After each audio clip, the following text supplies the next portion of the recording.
Howdy neighbor, how is your garden growing? Me? In my garden? Well, we're going to be talking about what vegetables, herbs, and flowers you should be growing in the month of January right here in the Sunshine State. And as always, I'm going to be using my handy dandy Wild Floridian garden planner. It has tons of ideas and tips of what you can be growing each season and each month. Plus it breaks down what you grow in North, Central, and South Florida. So if you're looking for a place to write down all your ideas, create a plan, and track your harvest and blooms and wildlife that come to the garden, go ahead and pick up your copy today right here. Let's talk vegetables. When it comes to the month of January, North, Central, and South Florida should all be considering focusing on cold weather crops. Cold weather crops are going to be things like carrots, beets, onions, radishes, but also your brassicas like broccoli, cabbage, cauliflower, Brussels sprouts, and kale.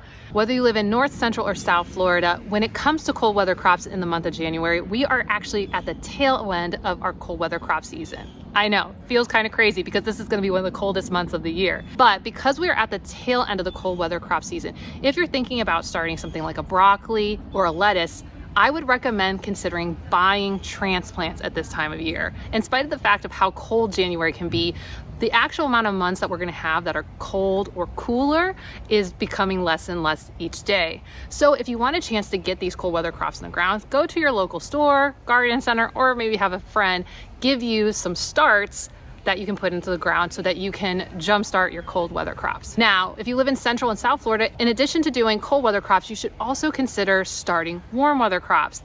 Now, these ones, unlike our cold weather crops, you can be starting by seed in the month of January. Warm weather crops are going to be things like tomatoes, eggplants, beans, corn. But because this is some of the earliest that you can start warm weather crops in places like Central Florida, don't be discouraged if it takes a little bit longer to get your seeds started in the month of January, because many of these crops want the temperatures to be in the upper 60s, if not low 70s, in order to really get going. But if you want to get a jump start on those tomato plants, I would definitely be picking up some seed packets at this time of year. Now, let's dig a little bit deeper into the one crop that I think, whether you live in North, Central, or South Florida, you should consider getting going this month. And that's going to be lettuce. Lettuce is one of those crops that is a major win if you're trying to save money on the grocery bill. It's a major win if you're looking to have healthier, more organic food from your garden.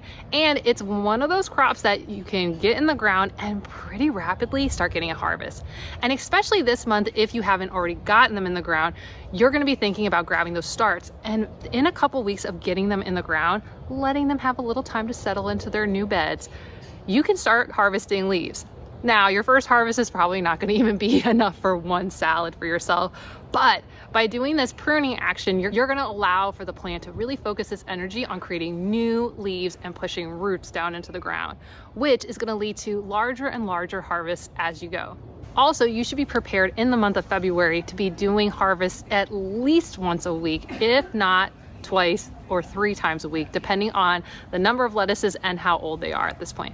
Now, if you've been already growing lettuce since the fall season, you may want to consider putting in new transplants, new starts, or starting seeds for a second round of lettuce. Now, you may be asking yourself, which type of lettuce should I be picking up? Now, one of my favorites is going to be Butter Crunch.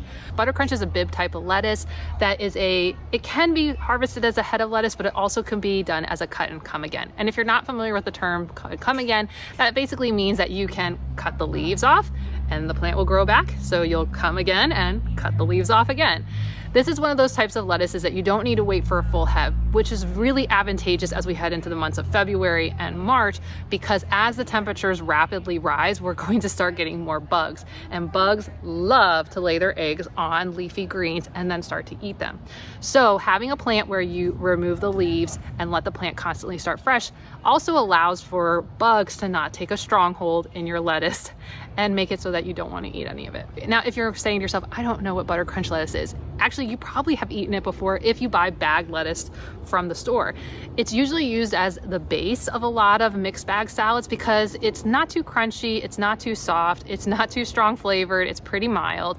And so it's really a good place to start for the base of salads. And even for a pickier palate, this one's not going to have any strong bitter flavor to it. Now you may be saying, but what else could I grow? Well, you could also be considering growing a romaine lettuce. If you're not into kind of the classic salads and you want to go more of a Caesar salad, romaine lettuce would also be a great one. And similar to our Bib lettuce, the butter crunch, you can also do this as a cut and come again. You don't have to wait for it to be a full head like you buy in the store. This one will actually work just as well with just cutting it, come back, cut it, and come back. Also, what's great about romaine lettuce is there are different varieties that you can bring in some other nutrition and color into your mixed lettuce by getting some of the reds. There are romaine lettuce varieties out there like Outrageous and Sweet Valentine, which can bring some of that red color and give you a little bit of mixture, but they're also pretty mild in taste, and they don't have any very strong textures that if you kind of like that more similar tasting salad, it's not going to be anything too crazy. But there are other types of lettuces that you can grow here, and I would love to hear from you guys. What are some of your favorite varieties of lettuce to grow here in Florida? Now, if you're going to the store and you're having a little bit of trouble finding starts and you do want to start something by seed in the cold weather season, I would avoid things like brassicas, like broccolis and cauliflowers and cabbages. They will tend, especially live in Central and definitely in South Florida, to not have enough time to get themselves going before we hit the hotter temperatures, and they might bolt on you. But if you did want to get something like a brassica and start by seed, you could still do something like kale. The reason is because kale, all you're doing is eating the leaves, and varieties like lancenato kale actually can handle a lot more of our hotter temperatures. So even for me in a zone 10B, kale often goes all the way until the end of May, if not early June, before it starts to bolt on me. And if you're not familiar with the term bolting is basically when your vegetable starts to throw out flowers, and oftentimes when it goes to put out flowers, it turns a lot more bitter. Another thing that you may want to consider starting in the month of January, if you want to do by seed, would be things like carrots, and you can even do things like beets. These are really good ones to seed right in place. So whether you're going to do them in ground or in a bed or in a pot, this is one of those ones that you're going to definitely want to start by seed in the bed and not try to grow it in a tray and then move it. Now, if you're looking for a quick and easy list to know some of the varieties that I prefer and that you could pick up from the store, or you can go and buy seeds for, you can go download your free Florida favorites list right here. It will also add you to an email list, which will allow you to get more tips and ideas for your Florida garden. But for my neighbors who already have the Wild Floridian garden plan, just know that that Florida favorite foods list is already included in your planner. The bugs have returned because it got higher than 60 degrees today. Let's talk herbs. In the month of January, you should consider growing things like parsley, chives, coriander, tarragon, fennel, and thyme. And what's great about all these fresh herbs is, one, they're going to add a lot of flavor to the dishes that you're going to grow with all these great veggies. And in addition, if you're looking to save money at the grocery bill, well, nothing is better than herbs for saving lots and lots of money. Personally, I like having things that are in the onion family, which is why I have a tendency to lean towards things like chives. But because we do a lot of Italian dishes, I'm going to be all about the parsley. But besides saving you money and adding flavor to your dishes, by adding some herbs intermixed with your vegetable crops, you can help deter pests and wildlife from rampaging through. They're not the best deterrent, but it can be a win-win situation where you take up a little space. A word of warning, or maybe a benefit: do watch out for parsley. Parsley is actually a host plant for a black swallowtail, which means you could end up having some caterpillars on it. Now, personally, I'm all about the caterpillars and I would love to have them in my garden, but I am uninterested in eating them. So if you are going to get something like parsley, I would recommend planting extra just so you can have some for the butterflies and some for you. It won't generally be an issue in the month of January because the temperatures are so cold. A lot of the butterflies have gone dormant and are not putting eggs out for their caterpillars. But once we start hitting February, especially for Central and South Florida, we're going to see an uptick in butterflies. And then in March, for my North Floridians, it is going to be warm enough that we will start to see the butterfly population increase.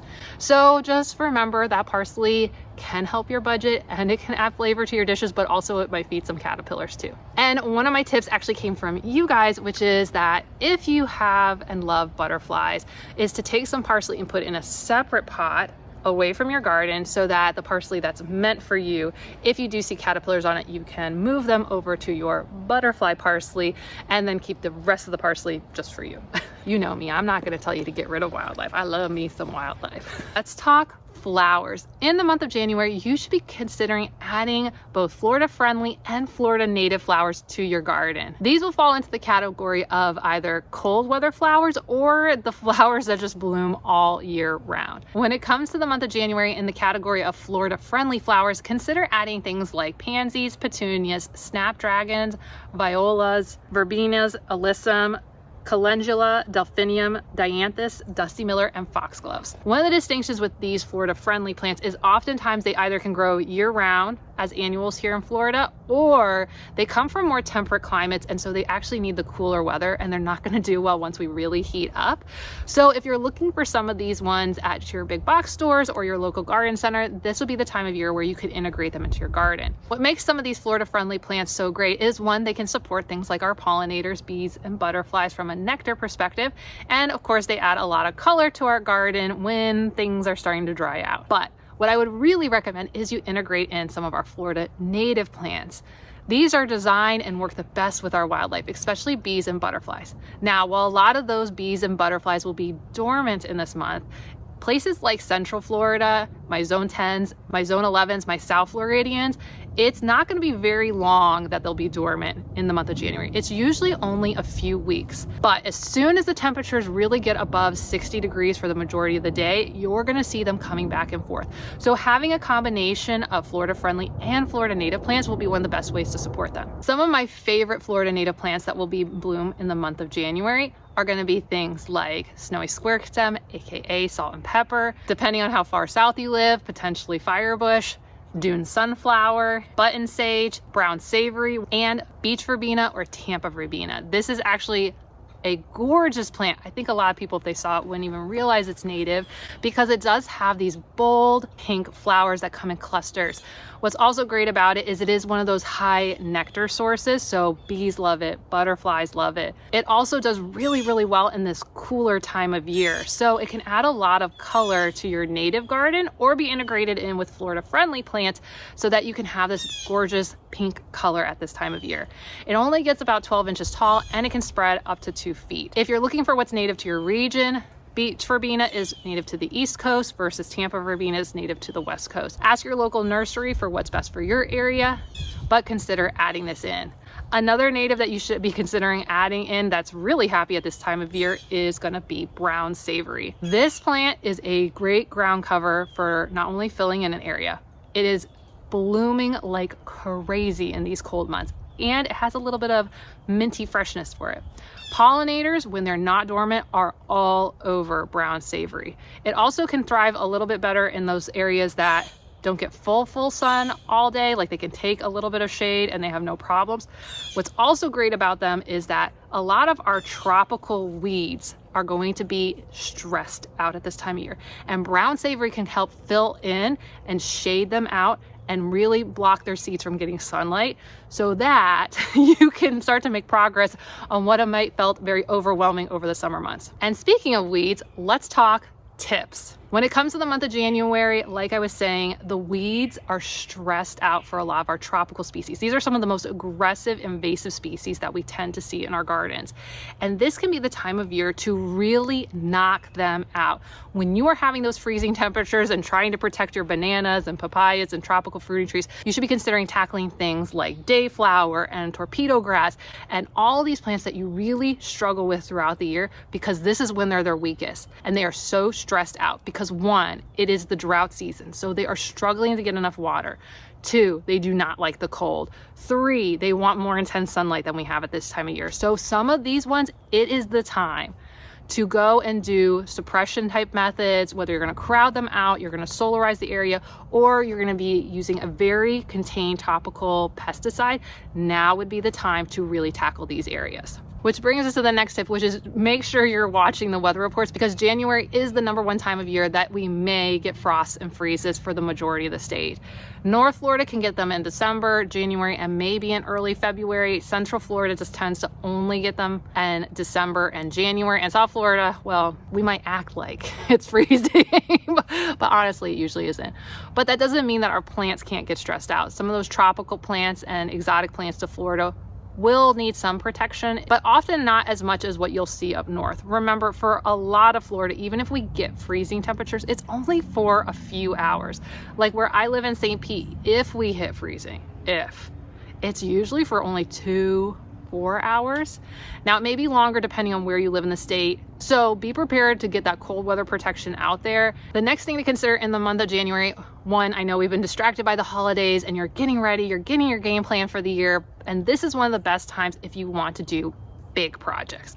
If you want to put in big borders, you want to put in raised garden beds, you want to put in arches, if you want to do a big project, if you want to resod your lawn, I mean, this is the time of year because it'll be really, really cold for some days, but in general, the weather is the best for doing really high labor projects. So if you need to take out 1/10 of an acre and restart it from scratch, this would be the time of year to do it. But my biggest tip for this month is that if you're going to be doing vegetable gardening and you haven't started, get started now. I know it might feel like you're a bit behind with cold weather crops, and you are, but don't worry, it's only gonna be like 6-7 months and we're gonna start them again for the fall. But you're in prime time for getting warm weather crops. And like I said, those are gonna be things like tomatoes and peppers, which is some of the plants that people wanna grow the most. So if you haven't started your vegetable garden yet, go ahead and get started. And I know for so many of us, we did start our vegetable gardens on time, but then we had, a couple hurricanes that kind of threw us off. And you might have, one, felt a little demotivated to get restarted. Two, might have been very distracted by trying to get your house / yard / anything fixed. Or three, just trying to catch up on everything. So for those who took a break after Hurricane Helene and Hurricane Milton and you're ready to get started, now would be the time. Because remember, here in Florida, there is no wrong time to start growing. We can grow almost every single month. Wait, that's wrong. Actually, we can grow something every single month of the year, whether it's food or flowers. And speaking of flowers, if you are growing food and you have not been thinking about growing flowers, you definitely should be considering adding flowers this month. Why? If you're getting tomato seeds started, if you're getting eggplant seeds started, if you're getting pepper seeds started, those are all pollinated by pollinators, and those pollinators need food, and that's going to be from flowers. And one of the mistakes I see a lot of vegetable gardeners do is they wait until they're already about to set fruit and the flowers are long gone before they think about the fact that they don't have any pollinators in your area. So start getting the flowers in now so that as soon as that wildlife comes out of dormancy, they already have food, they're already hanging out in your garden. And then once your tomatoes in a month or two start flowering, you already got the bees. You'll be ready to go. And if you're debating between Florida friendly and Florida native flowers, I would definitely consider adding Florida native because hands down, the amount of pollinators on native plants tends to be really, really high. And plants like my recommended verbena would be a great choice for this month. And if you're looking for more of what you can do in the month of January, go ahead and check out this video right here. And if you want to grab that Wild Floridian Garden Planner, click the link right here. Okay, I'll see you soon. Bye.